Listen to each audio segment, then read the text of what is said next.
Hello hi नमस्कार आपलोक সকলোলৈকে মোৰ চেনেলৰ নতুন এটা ব্লগলৈ স্বাগতম জনাইছো হাই কৰি দিয়া এয়া হল ডলি আৰু আজি খুব গৰম আজি দিনটো খুব বেয়া গল গৰমকে গুছি গল ব্লগ বনাও বুলিও ভাবিও সাহসে কৰিব পৰা নাই কি বনাও তাতে জোৰহাটত লকডাউন কতো উলাই মেলি যাব নোৱাৰো কবাত গৈ মেলি জেগা সেগা দেখাব নোৱাৰো যেহেতু উলাই যাব নোৱাৰো আৰু হয়ও পৰিস্থিতিও বেয়া উলাই যাব নালাগেও গতিকে ভাবিলো ৰেচিপি এটাকে লৈ আহো চিকেন আছিলে ঘৰত অলপমান তাৰে চিকেন পকোৰা বনাই দিও ভাবিছো গধূলি সকলোৱে খাবলে চাহৰ লগত তুমি খাবা না ডলি খাবা গতিকে ৰেচিপিটো আপোনালোকৰ লগত শেয়াৰ কৰিম আপোনালোকৰ যদি ভাল লাগে তেন্তে আপোনালোকেও ঘৰত বনাই চাব আৰু কেনেকুৱা লাগিলে মোক জনাব আৰু তেতিয়া লাগে ষ্টে টিউন এয়া চিকেন পকোৰা কাৰণে মই লৈছো চিকেন হাফ কিলো ইয়াত আছে আদা নহৰু পেষ্ট কেঁচা জলকীয়া পেষ্ট চিলি ফ্লেক্স ইয়াত আছে নেমু খুবেই দৰকাৰী কাৰণ মেৰিনেশ্যন কৰিব লাগিব ইয়াত মই লৈছো নিমখ হালধি কাশ্মীৰী লাল মিৰ্চ ইয়াত কালাৰৰ কাৰণে ইয়াত মই জিৰা আৰু ধনিয়া পাউডাৰ অকমান মিক্স কৰি লৈছো একেলগে এয়া হৈছে কৰ্ন ফ্লোৰ ইয়াৰ ঠাইত আপোনালোকে চাউলৰ গুড়িও ইউজ কৰিব পাৰে আৰু এয়া বেসন আৰু মোৰ আজি ৰেচিপিৰ টুইষ্ট হল মেগী মছলাই মেজিকটো মানে মই পকৰি সকৰি বনালে ইয়াৰ মছলাটো দি খাই খুব ভাল পাওঁ নাজানো কিয় বেলেগ এটা সোৱাদ পাওঁ আৰু আপোনালোকে ইয়াত গৰম মছলাও দিব পাৰে মই যেহেতু গৰম মছলা দিয়া নাই সেইভাবে তাৰ ঠাইত মই এইটো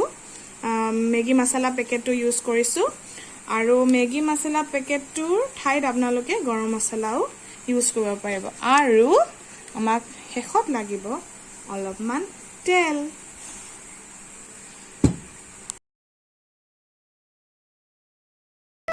এতিয়া আমি চিকেনখিনিত গোটেইবোৰ ইনগ্ৰেডিয়েন্টস এটা এটাকৈ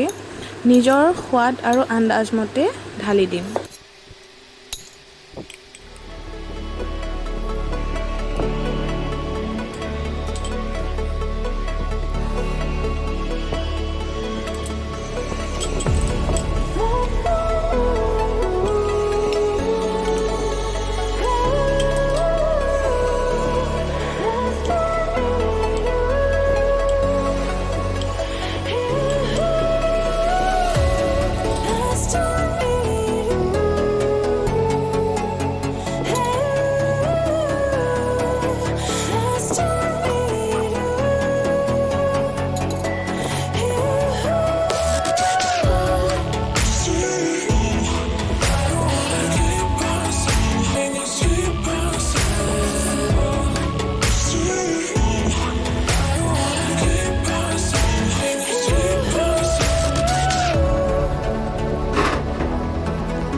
বেসনটো অলপ কম হোৱা দেখি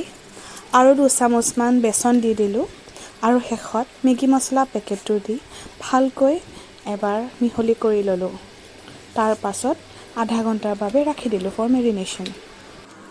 লোহাৰ কেৰাহী এখনত অলিভ অইল অলপ গৰম হ'বলৈ দিলো আপোনালোকে যিকোনো কেৰাহী ব্যৱহাৰ কৰে মই যেহেতু ভাল পাওঁ সেইবাবে লোহাৰ কেৰাহী ইউজ কৰিছো তাৰ পাছত যিকোনো অইলো ব্যৱহাৰ কৰিব পাৰে অলিভ অইলে ব্যৱহাৰ কৰিব লাগিব বুলি নহয় তাৰ পাছত চামুচেৰে এডোখৰকৈ মাংস মই তেলত দি দিছোঁ।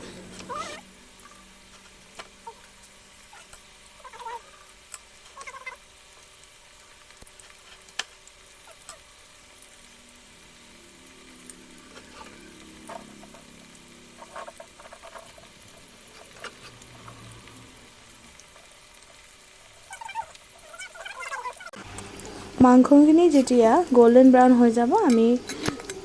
উলিয়াই পেলাম প্লেট এখনত। টিশ্যু পেপাৰ এখন পাৰিলে ব্যৱহাৰ কৰিব। মোৰ শেষ হৈ গ'ল। তেতিয়া এক্সেছ অইলবোৰ টুকি লৈ